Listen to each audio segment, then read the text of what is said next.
Hey everybody, Syntax77 here, and check this out. This video here, I want to be the beginning, the first in a series of videos about an upcoming winter backpacking trip that I'm currently planning. I don't even know what I'm doing yet. Little backstory on this. I've had some comments from viewers before, particularly on my solo hikes, and that is what this will be, suggesting to me, could you do a series of videos leading up to the hike? And I've kind of dabbled in that before, but not full on. So for instance, maybe a planning phase for the actual route and area, a video on that, and then a video on what am I taking with me specifically for that trip. And then of course, the video of the trip itself, maybe even other stuff that comes up in between as my plans change, etc. So that's my plan. I'm going to do that. I want to document this whole process going forward. Now, it's been a while since I've done a solo trip.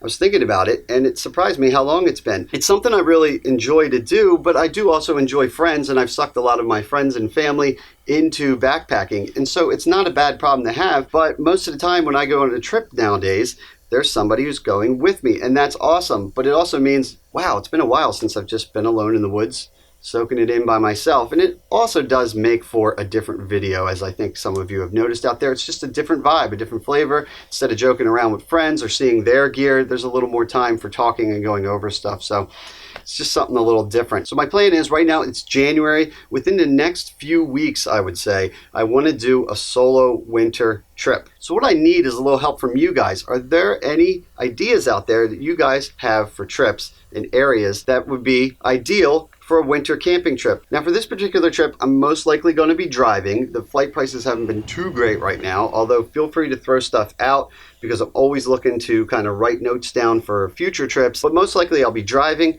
and I don't want to probably go super far, but don't be afraid to throw those ideas out there too. I'm perfectly comfortable with driving 9-10 hours to places. But for this particular trip, my thinking is, all right, so I'm going to do this solo trip, right? And then about a month after that, I'm going to be doing a trip with my friend Mike. Now, the last winter trip Mike did with me was the winter trip we took down to Harper's Ferry. We took the train down. It was very chill because the previous year he had this whole fiasco up in New Hampshire. Things didn't go quite as planned. We wanted something really chill. It was cold, anywhere from 17 to 40 degrees over the 4 days we were there, but it was pretty mild conditions. We chilled for like a few days just in the same spot. It was very laid back. That's what we were going for. But this year, I think he wants a little bit more of a challenge, more of a classic snow trip. So for Mike's trip, when I go with him, we're already planning something most likely involving snow, snowshoes, colder temps, maybe a little bit more rugged, stereotypical winter environment. And the reason I'm sharing all of that with you is because for this trip, the solo trip with me, I want to probably lean towards something a little more temperate, or at least not like full on 6 feet of snow, snowshoe type thing.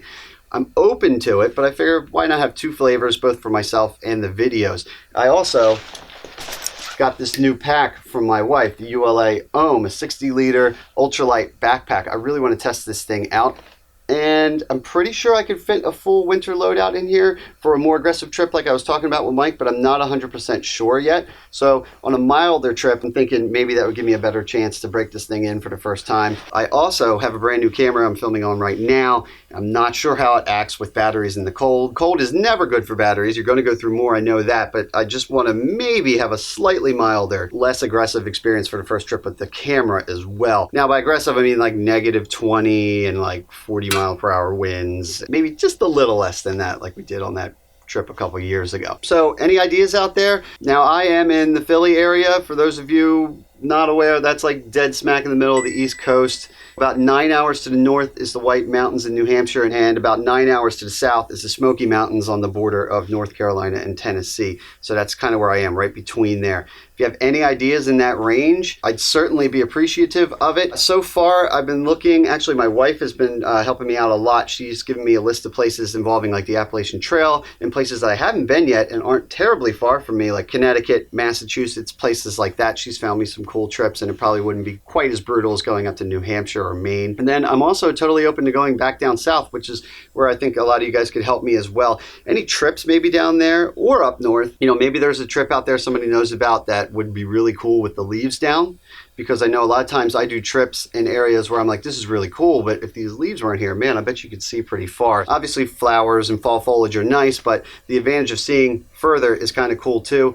Shenandoah I've kind of beaten up a lot, and I'll most likely be going back again because it's great for trips with my wife and my dog, so probably not going there.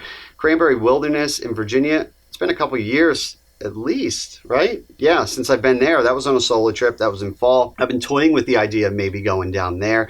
And of course, a lot of you have given me ideas already for trips that would be cool, and I really appreciate that. Although I'm not going to mention them because I figure if anybody else suggests them, then it's just kind of like a voting system, and then I'll know that that place is something I should pay a little more attention to. So feel free to throw those ideas out there. I'm looking forward to this little project. As of right now, like I said, I don't know what I'm doing other than I want to be solo in the winter and not too crazy aggressive.